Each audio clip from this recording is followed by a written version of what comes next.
মার্কিন বোমার পর বোমা, ইসরায়েলি হামলার পর হামলা, কিন্তু এত সবকিছুর পরও থামানো যায়নি ইরানের ক্ষেপণাস্ত্র শক্তি। যে ভূগর্ভস্থ ঘাঁটিগুলোকে ধ্বংস করে দেওয়ার দাবি করেছিল ওয়াশিংটন, সেগুলি এখন আবারও হয়েছে সচল। স্যাটেলাইট ছবিতে দেখা যাচ্ছে ধ্বংসস্তূপ সরিয়ে একের পর এক সুড়ঙ্গ খুলে ফেলছে তেহরান। তাহলে কি শত শত কোটি ডলারের হামলার পরও মূল লক্ষ্য অর্জন করতে পারেনি যুক্তরাষ্ট্র?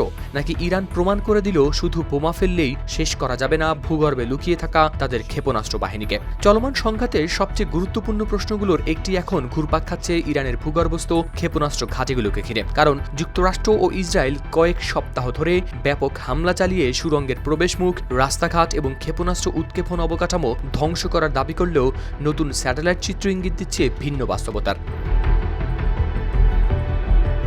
মার্কিন সংবাদ মাধ্যম সিএনএনের বিশ্লেষণে দেখা যায় ইরানের অন্তত 18টি ভূগর্ভস্থ ক্ষেপণাস্ত্র ঘাঁটির 69টি সুড়ঙ্গমুখে হামলা হয়েছিল, কিন্তু এর মধ্যে প্রায় 50টির বাধা ইতোমধ্যেই সরিয়ে ফেলেছে তেহরান। শুধু তাই নয়, ক্ষতিগ্রস্ত রাস্তাগুলোও মেরামত করা হয়েছে এবং বহু জায়গায় নতুন করে তৈরি করা হয়েছে চলাচলের পথ।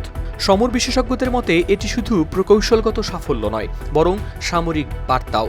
জেমস মার্টিন সেন্টারের গবেষক স্যাম লেয়ার বলেন, ইরানের কাছে এখনও বিপুল পরিমাণ ক্ষেপণাস্ত্র মজুদ রয়েছে। উৎপাদন সাময়িকভাবে ব্যাহত হলেও মজুদ থাকা অস্ত্র ব্যবহার করে তারা দীর্ঘ সময় হামলা চালিয়ে যেতে সক্ষম। মূল সমস্যা হচ্ছে ইরানের অধিকাংশ ক্ষেপণাস্ত্র ভাণ্ডার মাটির অনেক গভীরে অবস্থিত, ফলে প্রবেশপথ ধ্বংস করা গেলেও ভেতরের অস্ত্র ভাণ্ডার অক্ষত থেকে যেতে পারে। হামবুর্গ বিশ্ববিদ্যালয়ের গবেষক তৈমুর কাদেশেভরের ভাষায়, ধ্বংস করতে অত্যাধুনিক ও ব্যয়বহুল অস্ত্র লাগে, কিন্তু পুনরুদ্ধারে লাগে শুধু বুলডোজার।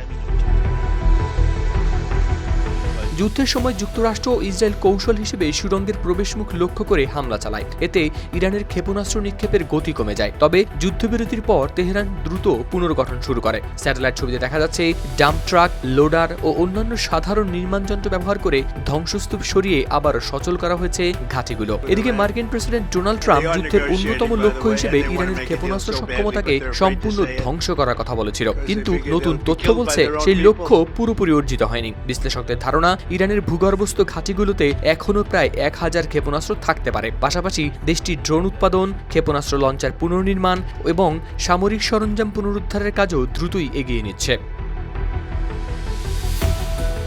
হাওলাদার শামীম, RTV।